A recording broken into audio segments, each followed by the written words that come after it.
প্রচলিত ইসলামিক দল করে এরকম এক ভাইয়ের সাথে কথা হলো।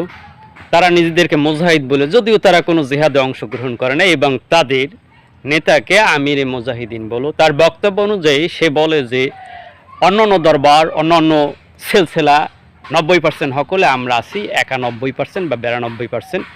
তাদের লেবাস সুরত খুবই সুন্দর, তারা লম্বা দাড়ি, টুপি, মেসওয়াক সব কিছু সুন্না, মিঠা সুন্নাত যেগুলো আছে সব কিছু পালন করে। কিন্তু এই কথাটা সে কীভাবে বলল? আমি এটার প্রতিবাদ করছি যদিও, যে তারা 91% হক।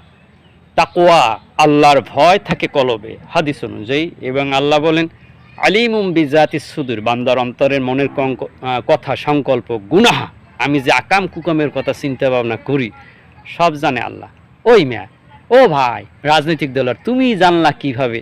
তোমার নেতার চেহারা সুন্দর, তোমার লেবাস সুরত ভালো, শুধু তোমরাই জান্নাতে যাবা, আর কেউ জান্নাতে যাইবে না?